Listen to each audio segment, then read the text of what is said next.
Brothers and sisters, morning to you all. 2 Samuel chapter 15, we have Pastor Joshua sharing. That's the chapter we are going to share on. In the turmoil, dilemma, and trial. In the trial of turmoil and adversity, we must know that there is God. That's the revelation I receive from this chapter. Chapter 15 goes to joins with chapter 16, all the way to chapter 19. Chapter 15 to 19 talks about the treason of Absalom. Chapter 13 and 14 talk about Absalom, how Absalom arose. It's because David made mistakes again and again, and it created calamity. It caused calamity. Before chapter 13 and 14,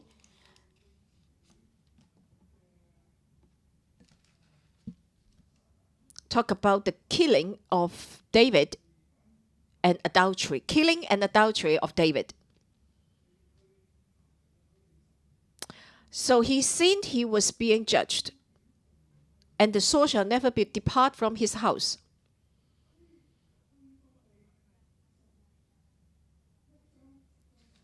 Chapter 10 to 12. Chapter 10 to 12. Under that situation, so David had a blessing and a curse. The blessing was he had the heart to build the temple for God. And God told him, I want to establish your house forever. Your descendants will take on your throne. But when they sin, I will rebuke them. I will discipline them. But when they repent, I will show them kindness. I will establish the house of David forever. That's the promise of God to David. He had a big heart for God, and yet God will show him even greater kindness and will treat him with kindness forever. David at that time was a mighty warrior. For the sake of God, he could give up everything. And yet, when he was king, when he became king, he had everything. He sinned. So we can see that a person can change. But thank God, the Bible portrayed David in such a truthful way, so that we come to know a person in a real way, the good and the bad of a person. In the past, we thought that David was all good.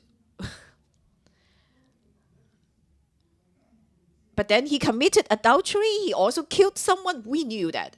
We knew all these before, right? That's our understanding of David in the past. But this time, as we read 2 Samuel, we understand more that what happened after David sinned, what happened to him.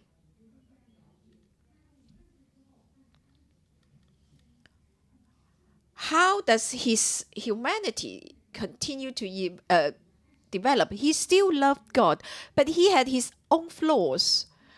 It happens to one person. So in the past, we thought of David that he loved God so much, very much. Yes, he had his own flaws. But then we didn't know much about David in the past. But this time, as we read 2 Samuel, what happened to David, how he continued to be king and father after he sinned. After he sinned, curses came upon his house. So there was blessing and curse in his life. But David submit himself under the judgment of God.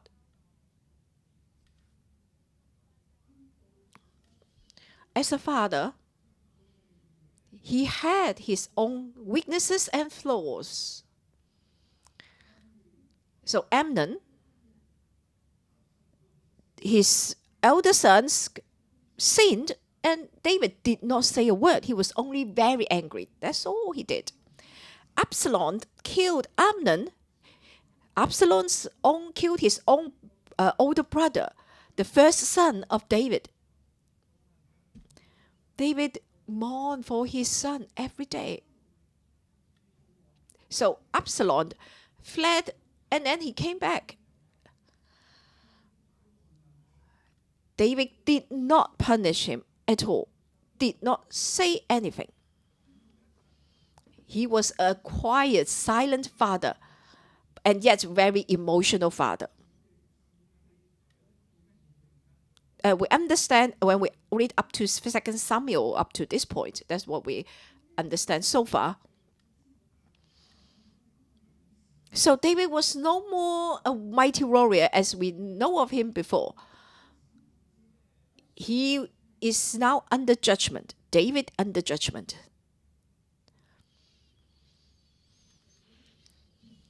Under this judgment,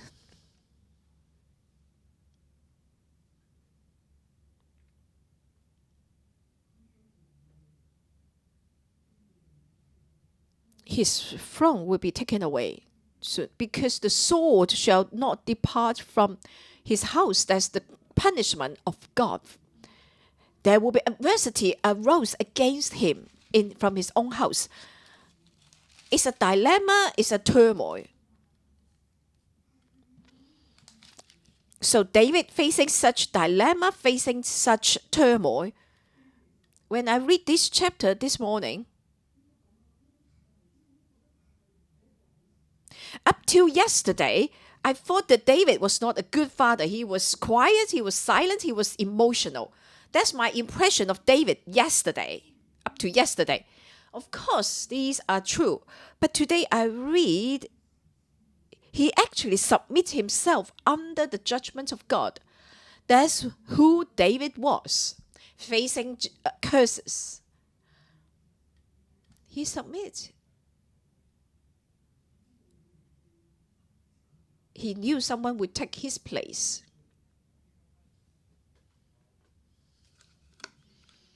Just like Saul.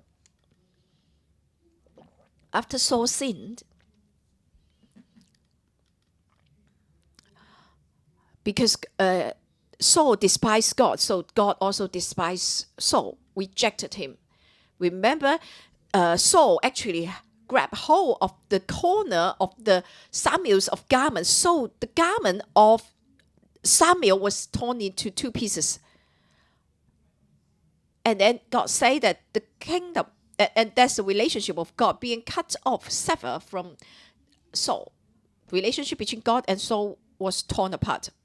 Who would take Saul's place? That was the time Saul was in changing time. He was in turmoil. He was in the dilemma. It was the low time of the Israel kingdom, because the king was rejected by God.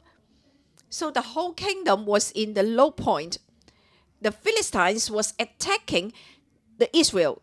They could not defeat the Philistines. That's the situation of Israel at the time, because the king was under judgment. Under that judgment, who could arise and take over the Saul's place? Who could do that? Jonathan, Saul's sons, the potential candidate would be, the first one would be Jonathan.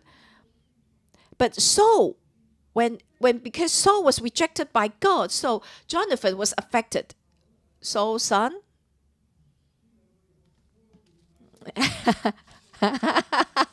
So it's Bosheth or the Mephibosheth. I don't know, they're all both Bosheth. So It's really hard to differentiate between two. Saul's son, Jonathan, and the other one is the son of Jonathan. These two. Oh, so Saul's son, not Jonathan, but and also Abner, commander of the army. That's the commander of the army of Saul. Abner also want to take the kingship. He also want to take the throne. In such shaking, in the turmoil, in the changing, people's hearts are challenged. Abner's heart was challenged. Mephibosheth was also being challenged. Mephibosheth also faced challenged. Mephibosheth was the one that lame in his feet. At the end, it was God who gave the throne to David. God chose David because in that changing, in that turmoil, in that dilemma, David passed all the tests. He did not kill Saul by his own hand. Twice, David did not kill Saul. Even though people followed David, trying to push David to kill Saul, he refused. He faced tests from all aspects. Yet, he aligned himself with God. That was key. So in that turmoil, in that dilemma, in that testing time, to all potential candidates of the throne, it was a testing time. To the whole Israel, it was a testing time. And during that turmoil, turbulent time, what does your heart follow? What is the situation of your heart? The Abner's heart was shown. He lied with Saul's concubine. He went into Saul's concubine. He wanted to become king. That's in 2 Samuel chapter 3. And during that process, everyone was tested. But during the testing time, do you see God?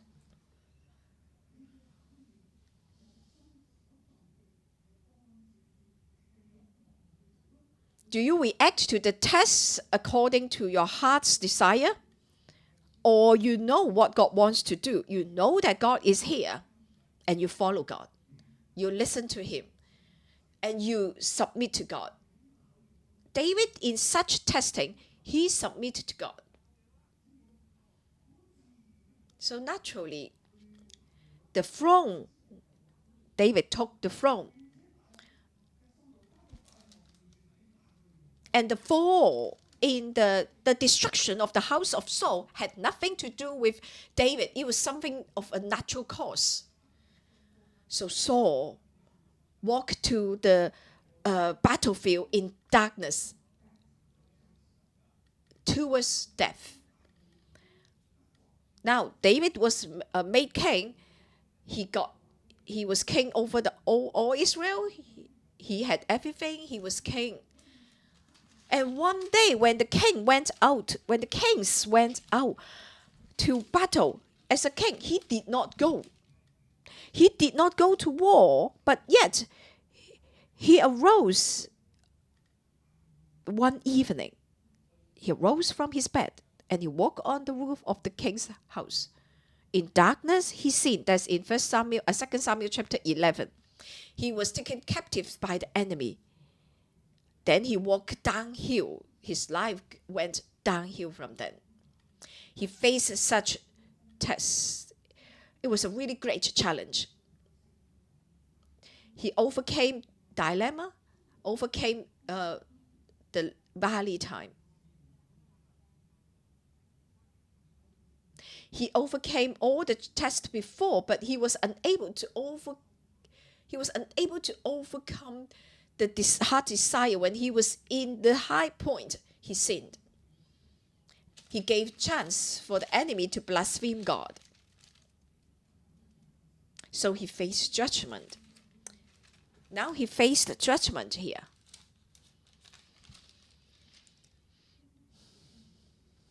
Saul's sword shall never depart from his house. His throne shall come to an end. Someone will succeed his place. But the promise of God is still there. But the curse is still there.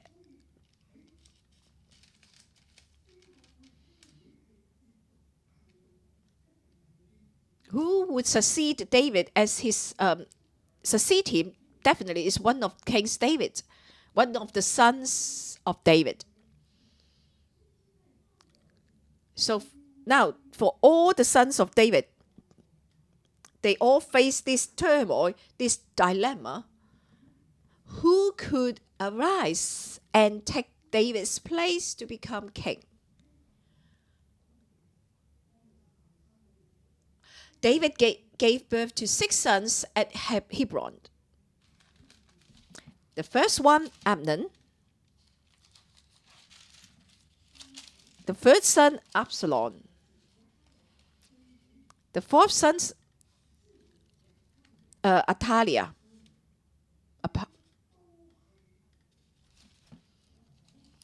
All these have the potential to be candidates, and the second son as well. Among these sons, as we read on,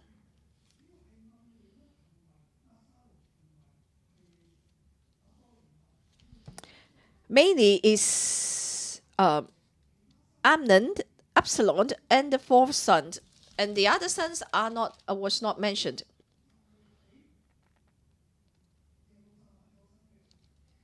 And there is another one. That Solomon was born to David in Jerusalem. These are his sons.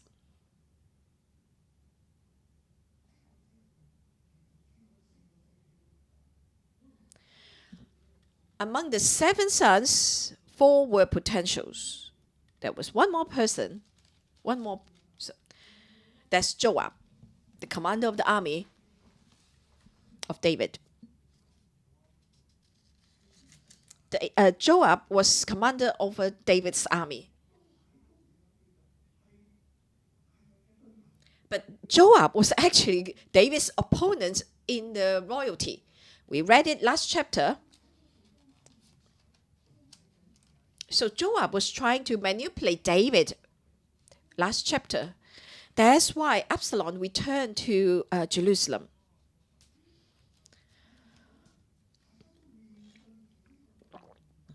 Everyone faced such turmoil, such testing time, dilemma to David. He sinned, he was judged, but by God's grace, what did he do? He submits himself under the judgment of God. To David's sons, to Joab, they faced great challenges.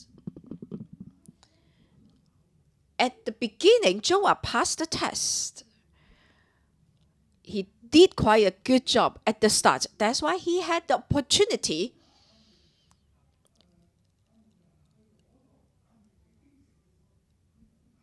So when he had a chance to attack the royal city, the capital of Amidst, he asked David to come so that the city would not name after him. So he got the whole army. He could have taken the city in that turmoil.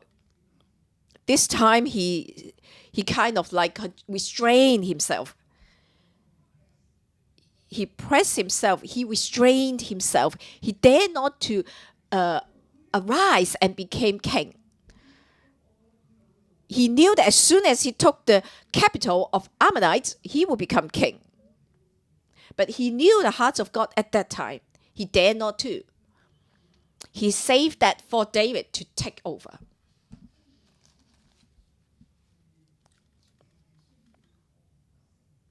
So he could have just, turn around, overturn the kingship of David, and then he was able to be king. He could have that chance. Pastor Joshua is quoting a Chinese historical story. But he dared not to. So he stayed in the palace, and he became a very powerful person. So that's Joab. For how about other sons of David? So Amnon, he was weak, he sinned, and then he died, right? Remember, he died. He was killed.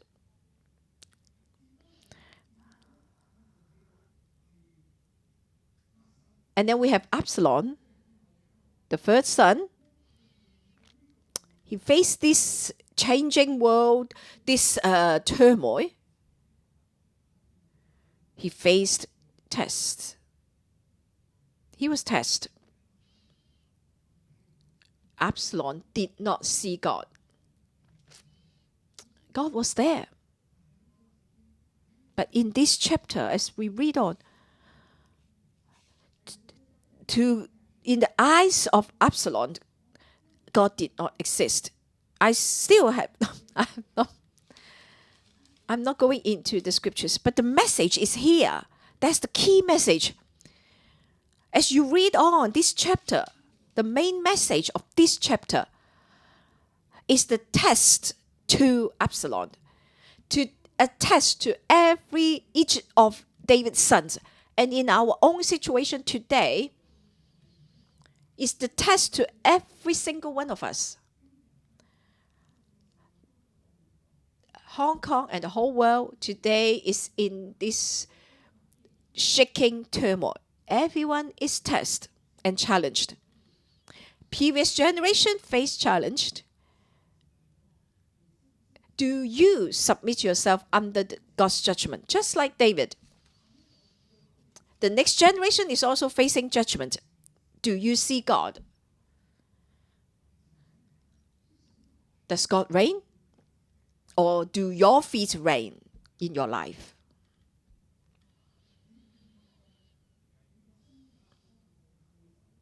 Where does your life go? Do you go towards the world? Or do you walk towards God? Ultimately, it's always God who reigns. In this chapter, God did not say a word. But the whole historical passage is the word of God that come true. The blessing and curses of God come true. Depends, God watches our reactions, and God will do the rest. God moves there. I'm saying all this in order that you will, in your mind, God is there, and then you live a life that is the show that God exists. In this shaking time, we must see that God is here. It's God who makes the decision, not me. I decided to follow God. I trust and love God.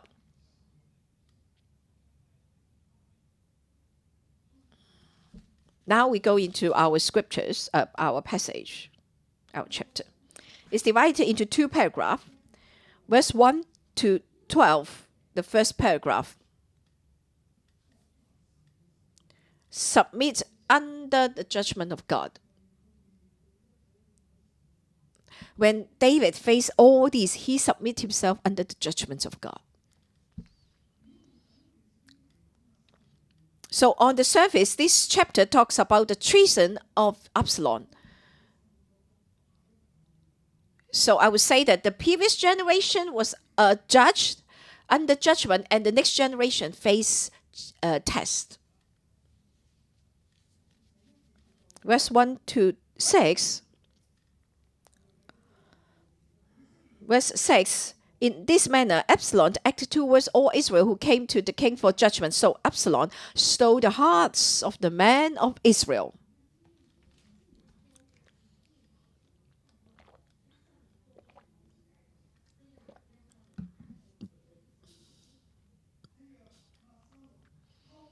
So Absalom stole the hearts of the men of Israel.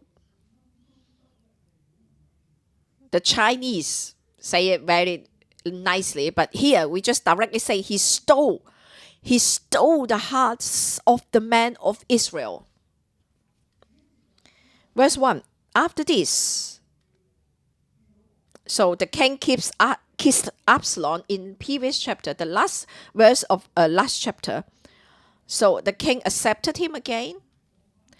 The king David did not say a word to Absalom. So Absalom was getting more and more arrogant. So after this, so basically shortly, it happened that Absalom provided himself with chariots and horses and 50 men to run before him. He arose and made himself king. That's what Absalom did. He was making himself king. He provided himself with chariots and horses and 50 men to run before him. After he saw David, the king kissed him. Then he arose and acted like a king. Do you think David knew this?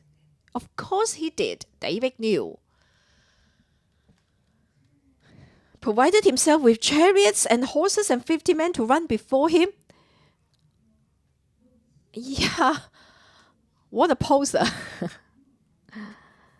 The whole Jerusalem knew. How could David not know? David had other sons. Other sons would have told David anyway. Even Joab would tell David. So Absalom was doing a lot. I'm not going into detail. David knew it all.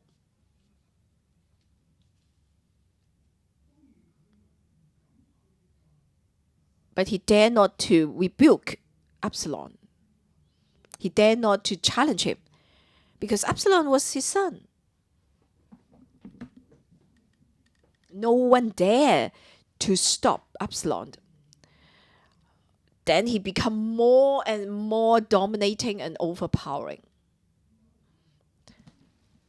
Now he even stole the hearts of the men of Israel. Verse 6. But David knew it all. But in another aspect, David submitted himself under the judgment of God. He knew that adversity will arise against him from his own house. From which one? Will he kill his own son by sword? So who among his own son will kill him with sword? There's Absalom. Absalom was tested here, was challenged. But David submitted himself under the judgment of God. Verse 7, now it came to pass after 40 years, or 4 years. In some manuscript, it says 4 years. It's either 4 or 40 years. So 40 years actually represent one generation. That means the hearts of the men of the Israel of that generations was stolen. Or maybe just in just 4 years. Then Absalom said to David, let me go back to Jerusalem. Verse 7 to 12. The rebellion side was getting stronger. Verse 9, the king said to him, go in peace. So David knew. You go in peace. So he went to Hebron. Absalom grew up in Hebron. So, he knew the people are in Hebron really well. And he knew. Absalom knew in Hebron. David was king in Hebron. And from there, he moved the capital to Jerusalem, not Beijing.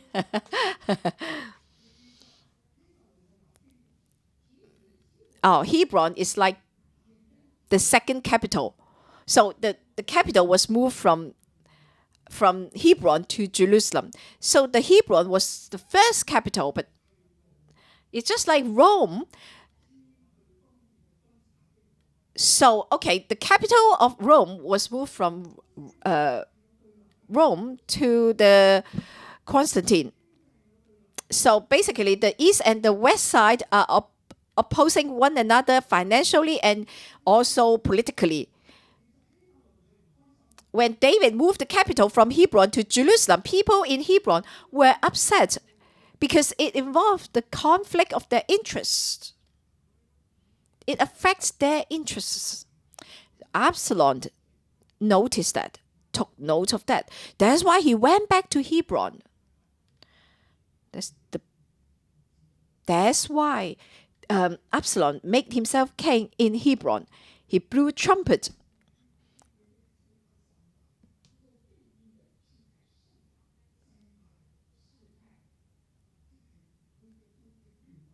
So the alliance to rebel was growing bigger and bigger. Grow strong. The conspiracy grew strong. That's in verse 12. And the conspiracy grew strong. Basically, it's the two parties in the south and in the north. He sent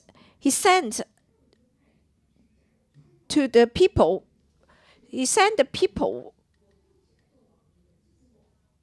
among the 12 tribes and said, I will want to become king, you. So the heart of Absalom was challenged. When Absalom saw how his own father was under judgment of God, he saw how David was. He thought that it was a golden opportunity for him. He arose and made himself king.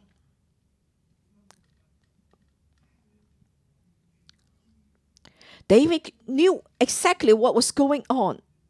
And yet David submitted himself under the judgment of God. He dared not to speak out. The second paragraph.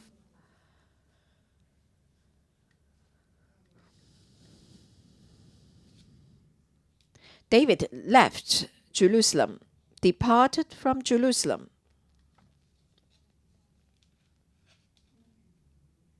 The sword came upon his family, he knew.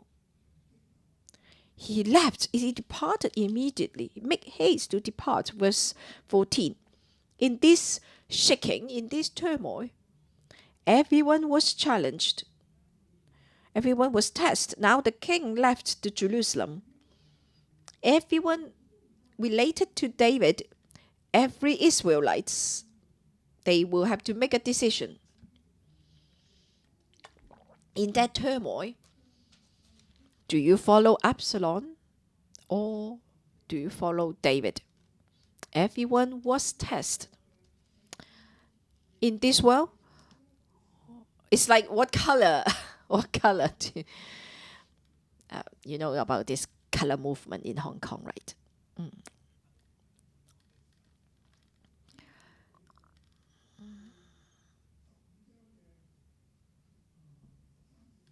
Starting from verse 13 of this chapter to verse 13 of chapter 16, there are five kinds of people, five groups.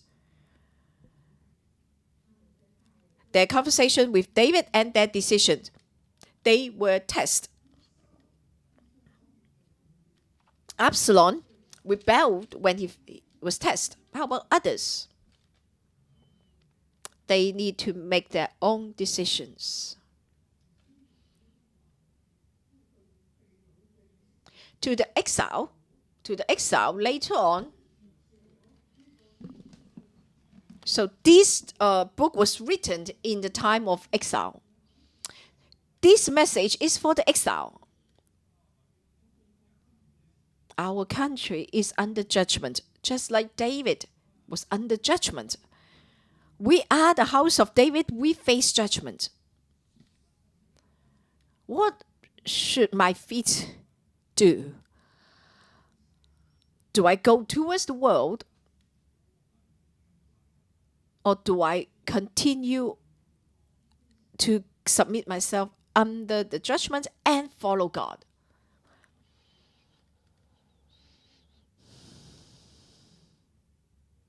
We have blessings. we have blessings, we are also under curse. That's the same. It applies to every single one of us. We have blessings from God. But in certain aspects, we are under curse. But now we are in this turmoil, in this turbulent time. This is the test to every single one of us. We must know, we must see that God exists. God is still on the move. He is alive.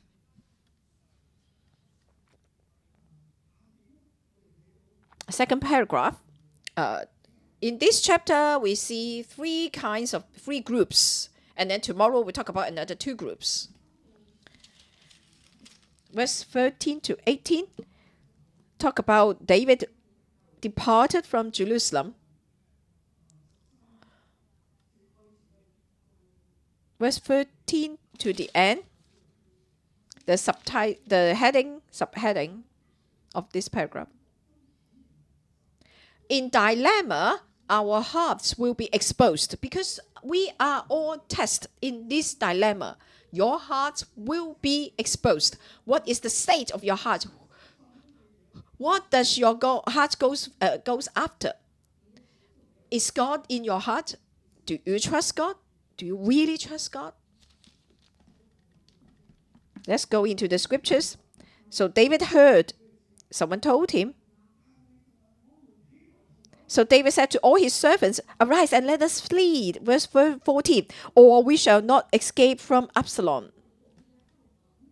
Make haste, lest he overtake us suddenly and bring disaster upon us and strike the city with the edge of the sword. He remembered the punishment of God. Sword shall never depart from him. The consequences of his sins. He knew he deserved this. But now we must flee, lest we will be killed by Absalom. So he left 10 of his concubines, and that everyone would leave. But did everyone go with him?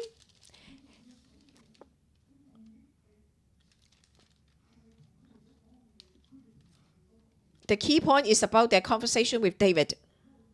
They make their own decisions. People, to the exile, we are in exile, we are in turmoil. What is your attitude? Do you have God? That's the key point. Ittai the Gittite, verse 19. You are a foreigner. You are an exile from your own place. You return to me. Return and remain with the king. Or you go back to your own city. You go back to Gittite. Or you go back to the new king, Absalom. Verse 19. Yeah, either way, you can choose. You can return to your own country, Gittite. You have not been with me for long. You only came yesterday. Don't wander with me. We have nowhere to go. Mercy and truth be with you. Verse 20b. But Ittai answered the king, that's the leader of Gittite, a Gentile, said, as the Lord lives and as my lord the king lives, surely in whatever place my lord the king shall be, whether in death or life, even there also your servant will be. He was loyal. In turmoil, in the testing time, in trial, do you have such loyalty? Whether in death or in life, even there also your servant will be. You die, I die. Wherever the king is, your servant will be. Is it our heart? Yes, he saw God. Ittai, the Gittite saw God. Yes, David, you are being judged. Yeah, you face the judgment of God. Yes, I still follow you. I'm still loyal to you.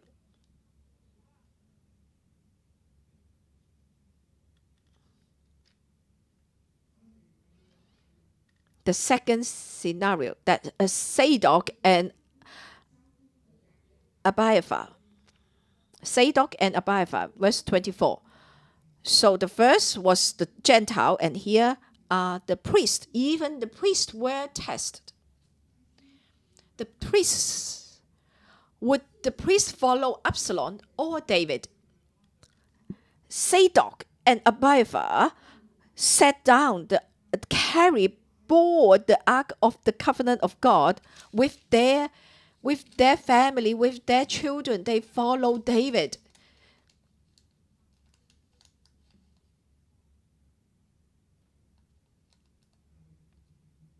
But David said to Zadok the priest, "Are you not a seer? Return."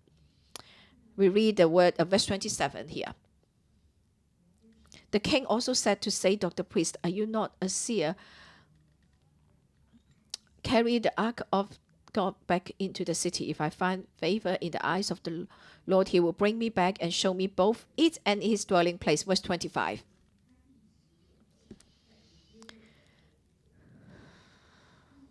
But if he says thus, "I have no delight in," he will bring me back and show me both it and his dwelling place. But if he says thus, "I have no delight in you, here I am. Let him do to me as seems good to him." Verse 25 and 26.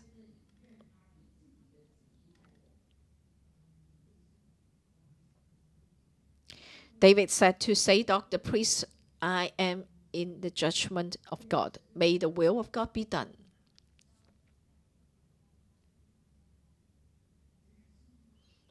"You are a seer. Return to the city in peace." Verse 27.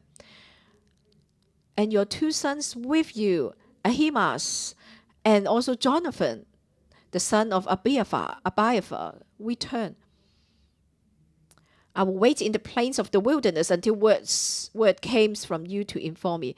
Therefore Zadok and Abiathar carried the ark of God back to Jerusalem, and they remained there.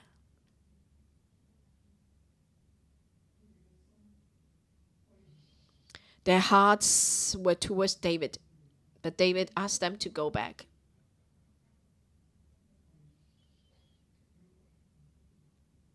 Because the ark of God should not leave Jerusalem.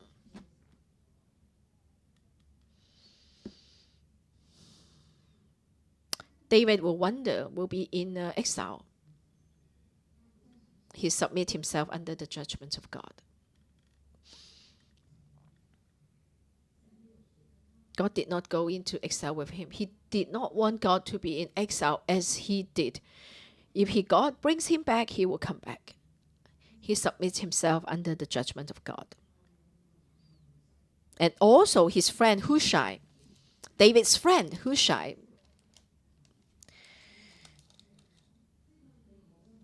my time is up, so I will share this tomorrow. In summary, in this turmoil time, there are a lot of changes, especially the next generation. If God blesses Hong Kong, if God blesses your country, God will raise people up, being used by him greatly in the city. The previous generation is under judgment, and then the next generation must arise. But do you see God? Do you rebel against God, or do you follow God? Do you think that you are powerful? You want to own everything? You want to create everything? Do you think that you hold the destiny? You hold your future? Those who want to gain life for himself will lose life. But those who laid aside their life for God's sake will gain life. You follow God and overcome this test. Opportunity, occasion is before you. God will use you. That's the message from me to you all. Bless you all. That's the end of our message today. Let's all rise and worship our God.